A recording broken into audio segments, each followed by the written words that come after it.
Tuubaa ngi woote bésum màggal gawaaju ko man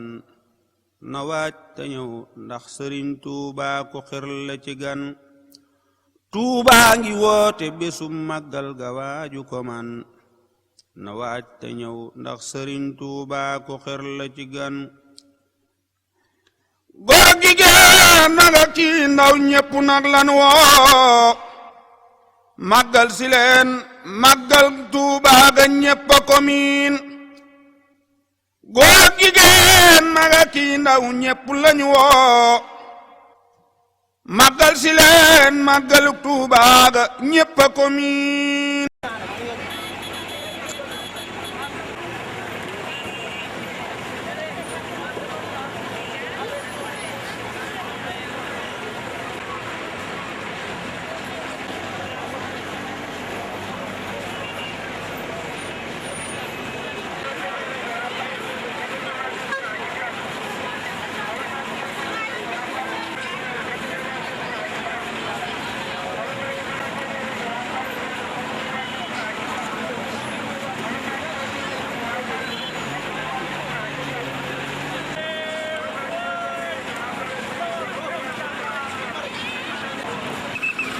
la tudd quoi. Bakar Gueye yow loo gisee màggal Touba bi gi moom ren vraiment neex na quoi. daaw la gënoon neex. mais ren tamit la gën a raw quoi.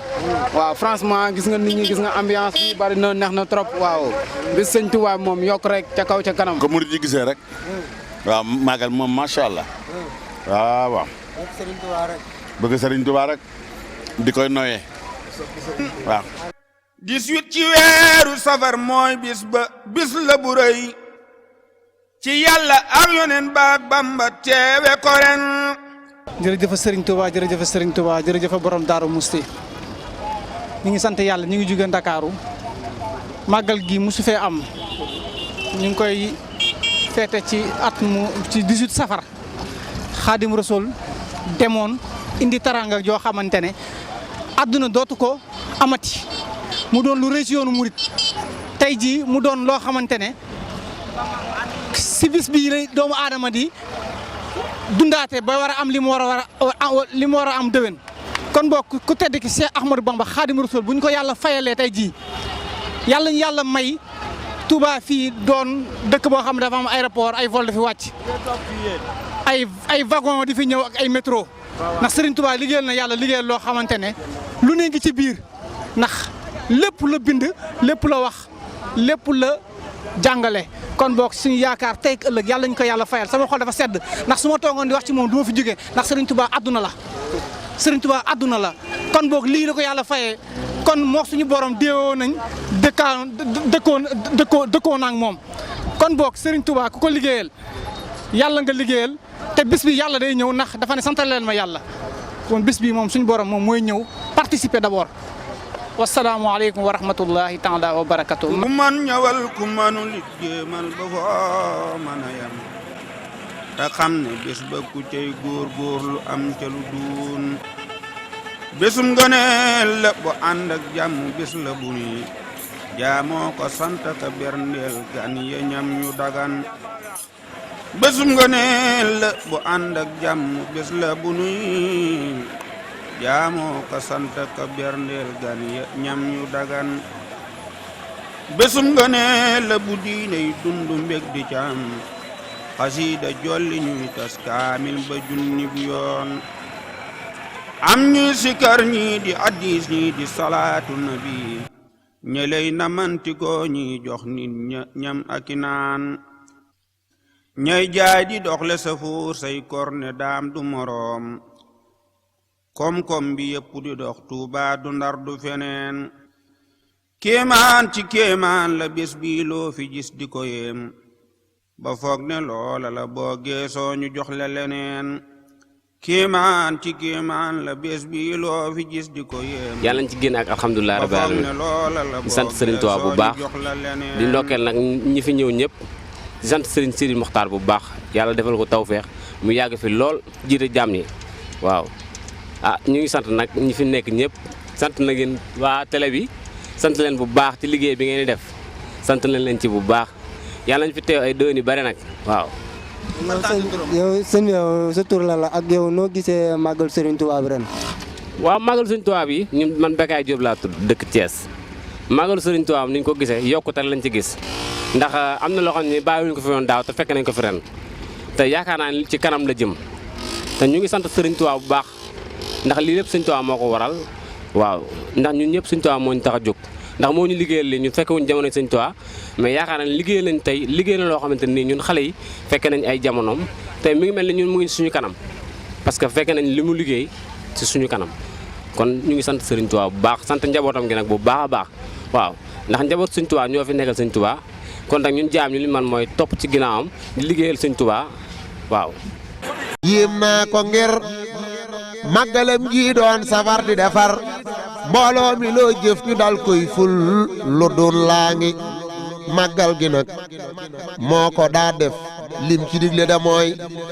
ñu jaamu yàlla ci sunna sundigal laa ngi sëriñ bi nag moom ci boppam daana toggi ñamam tàngal kafeem di bégal mbooloo mi yoon waa ngi sëriñ bi dëli na ne koo gis mu mën ci bisam bii bis ba ñuy jaaxle dañ koy ñee te xem gaa ngi ne ñaari nit bu ñu dendee kii di fonk bisam bii dana raw kee ko fonkul raas bu gaaw baa ngi tane na loo am ci duniyaa ji ci xeeti payin ëllëg di lay raw bu leen koy ñeeblu muur maa ngi sëriñ bi xam na ba xàmmee aljanaa ki yëfam loo bëgg gis saw na xar dem wóor gu rëy gaa ngi teewul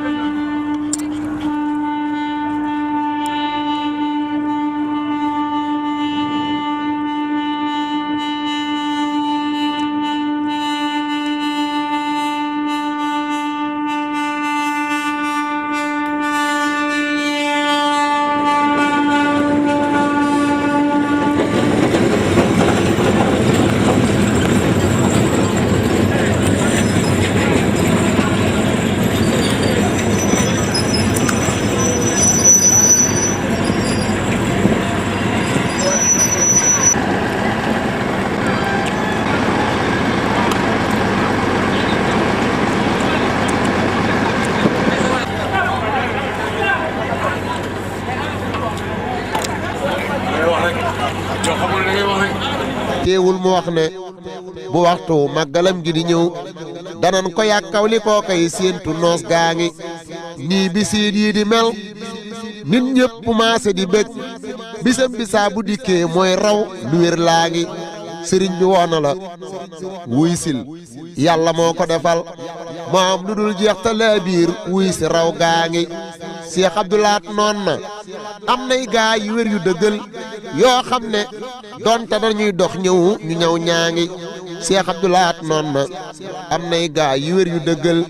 yoo xam ne donte dañuy dox ñëw ñu ñëw ñaa ngi ndigal yi nag ñaare ngi yoo xam ne moom la bëggoon mooy màggalam géeg jumaa ji yaari yëf yaa ngi jumaa ji nag jëmm jéey mat waaye col gi du mat te mbubb sax dañu koy fóot yee salam gaa ngi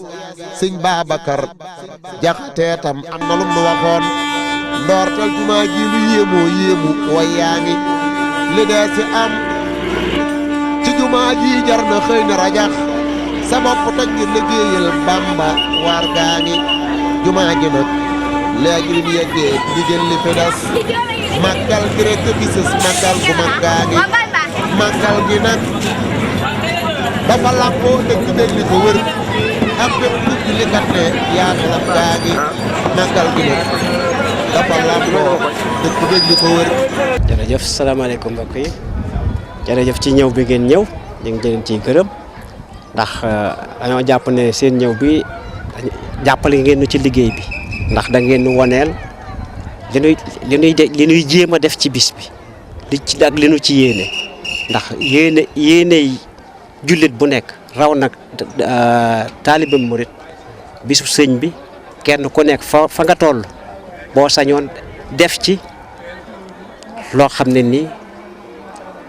da nga ca séentu sëñ bi nangul la yàlla fay la ci te Transrail ki nu fi yónni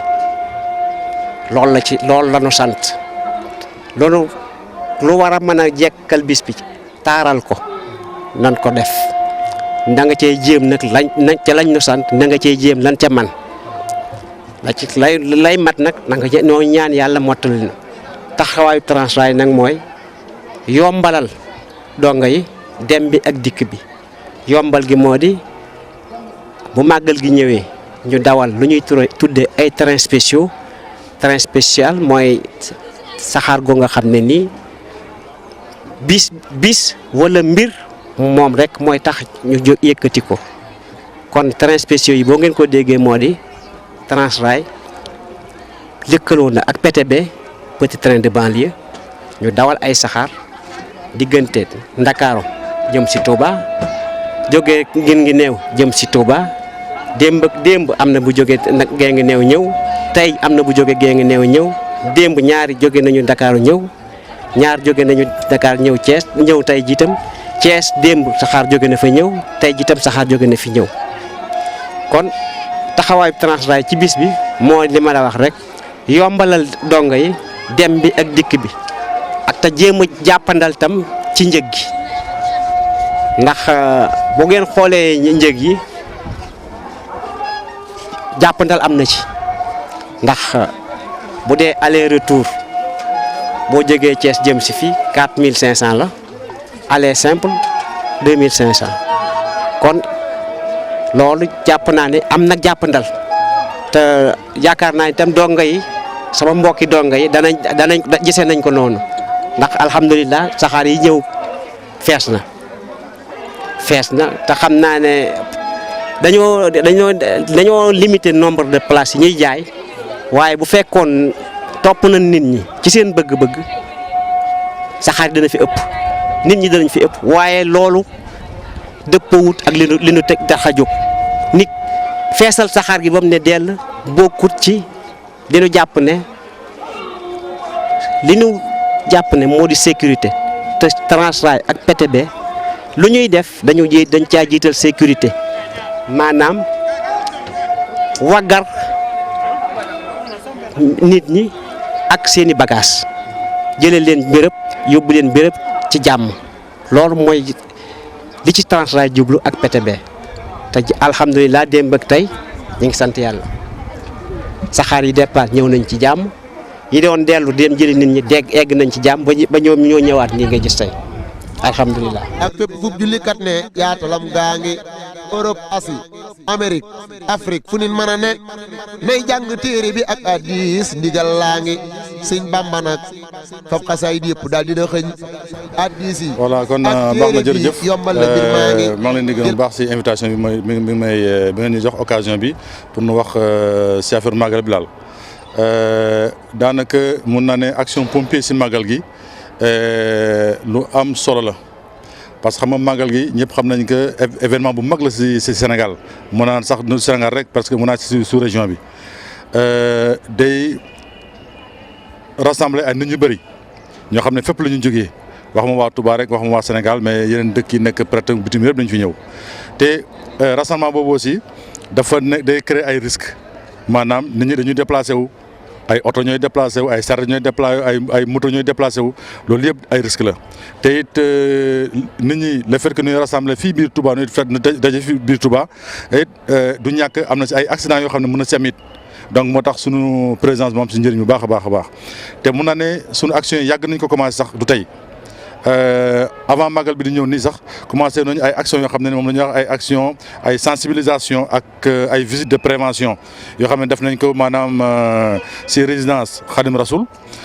def nañ ko it si salle d'exposition bi yu Hizbut Tarqiyyah yi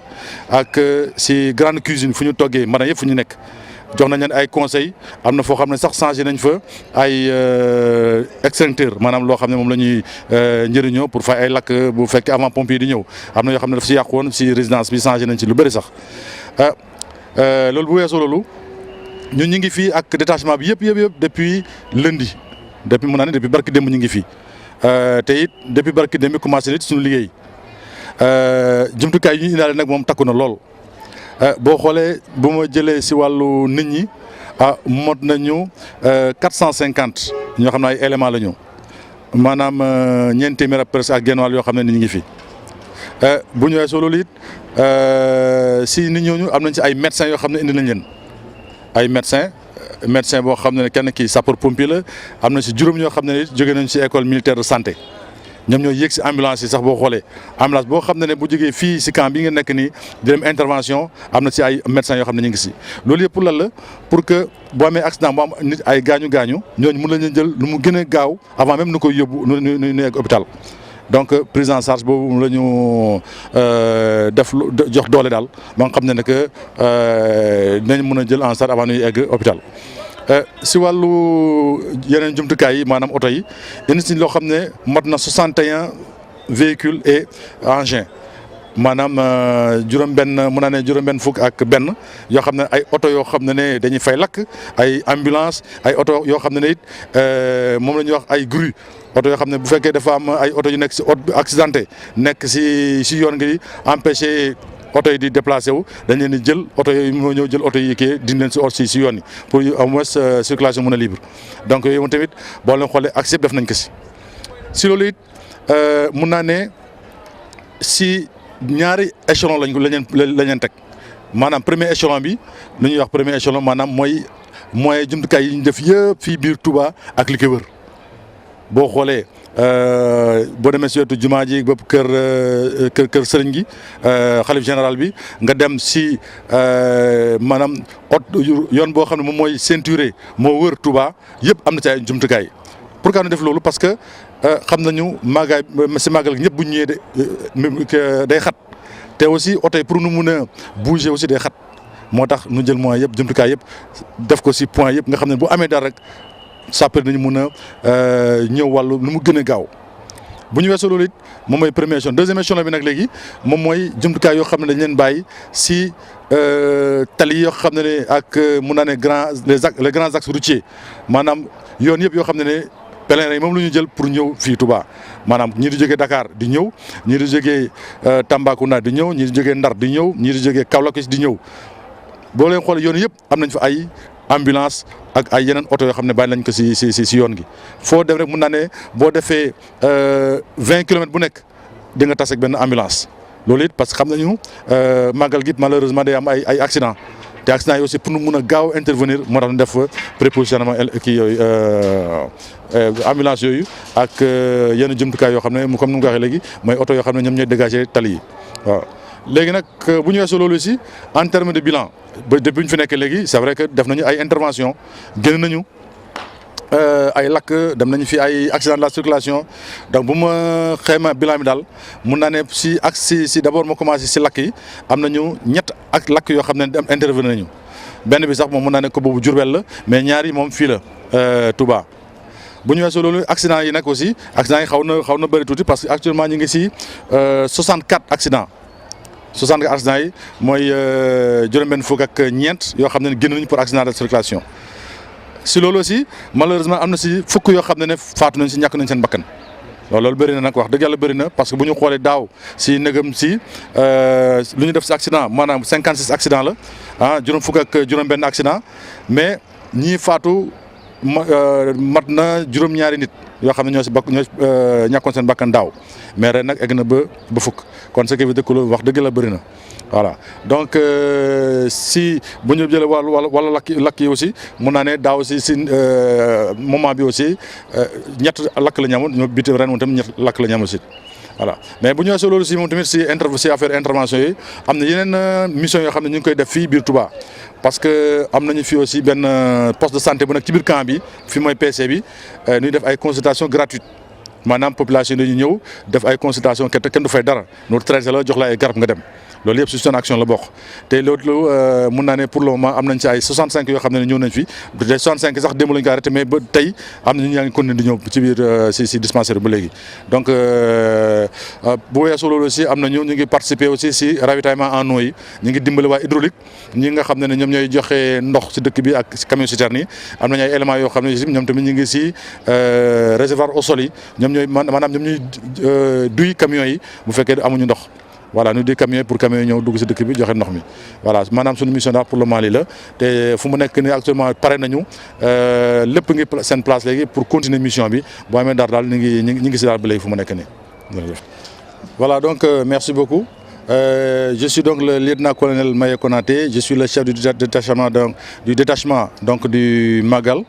des sapeurs-pompiers engagés dans le Magal, et en même temps je suis le commandant du groupement d'incendie et de secours numéro 2. Voilà, donc concernant le Magal, vous savez que, comme je l'ai dit tantôt, le Magal est un événement important et qui est inscrit dans le calendrier des activités majeures de l'État. C'est un événement qui draine beaucoup de monde, qui engendre beaucoup de risques. Parce que à peu près à 3 millions de personnes en fait, qui viennent se rencontrer ici au niveau de Touba, avec tout ce qui concerne les risques de déplacement, les risques liés aux activités menées même à Touba, donc impose notre présence ici à Touba. Et c'est pour cela qu'avant même le Magal de Touba, il y a eu des actions que nous avons entreprises, en commençant d'abord par des actions de sensibilisation au niveau des points de cuisson. Donc, sensibilisation des populations par rapport au risque d'accident, au risque d'incendie aussi. Nous avons aussi procédé à des visites de prévention, ce qu'on appelle généralement des visites de sécurité aussi, au niveau de la résidence Khadim Rassoul, au niveau de la salle d'exposition des Hizbut Tarqiyyah. Donc là, ça nous a permis de changer un peu les quelques moyens de secours, et plus précisément les extincteurs. Il y a des extincteurs qui ont été changés au niveau donc, de la résidence Khadim Rassoul. Maintenant, par rapport au détachement, nous sommes là depuis avant-hier, le lundi 8 au matin. Nous avons démarré donc nos activités. Et en termes de moyens engagés déjà, nous sommes à 450 sapeurs et gradés sapeurs, donc des pompiers qui sont là. Sur ça, nous avons parmi ces personnels-là des médecins. Voilà, donc nous avons un médecin de la brigade de sapeurs-pompiers ici et 5 médecins qui nous sont venus de l'école militaire de santé. En plus de ça, maintenant, en termes de moyens matériels, nous avons engagé 61 véhicules et engins. Donc quand je dis 61 véhicules et engins, donc, y compris tout ce qui est ambulance, tout ce qui est véhicules d'incendie, donc tout ce qui est des véhicules de levage, donc pour vraiment dégager les routes, des véhicules qui sont accidentés ou bien des véhicules qui encombrent la voie publique. Maintenant, tout ce dispositif a été prépositionné à 2 échelons.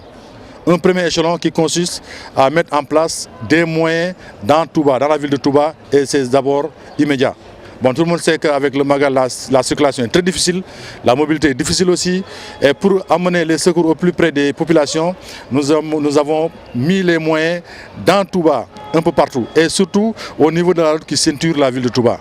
donc au niveau des sorties. Si vous constatez bien, je donne comme exemple au niveau donc, de la route de Dara, la route de Daromoussi, la route de Guédé, tout ça, si vous voulez, vous allez trouver des moyens aussi bien de lutte contre les incendies que d'ambulance. Maintenant,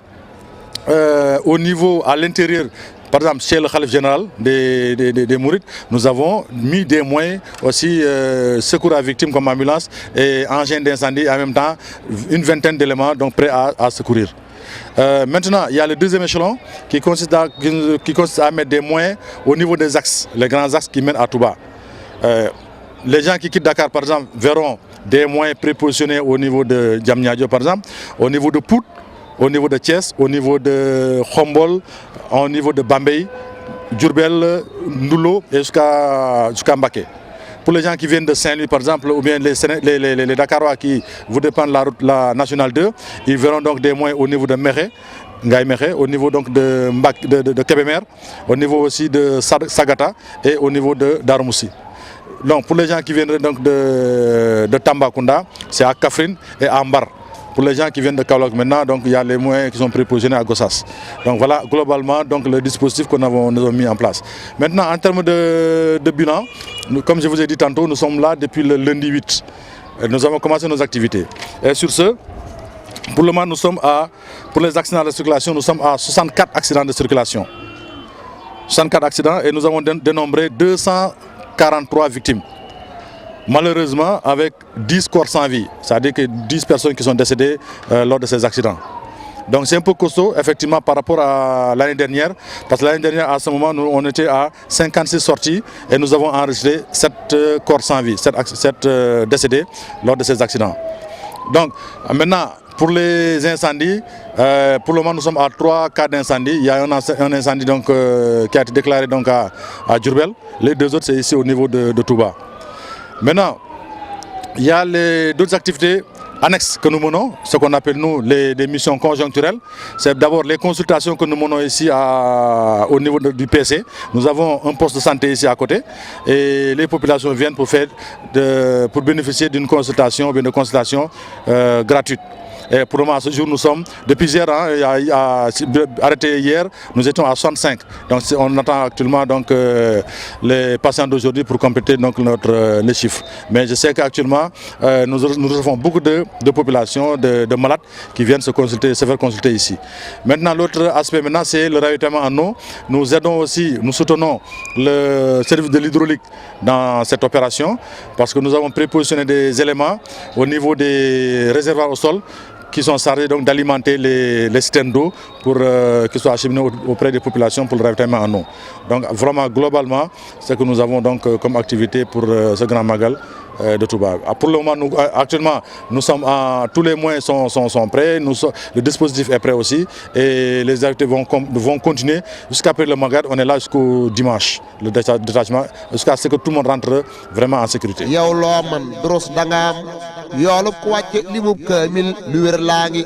koo xam ne nag alxuraanam kat da koo jafe lool laay wax ki man alxuraan nay boole ñaar yaa ngi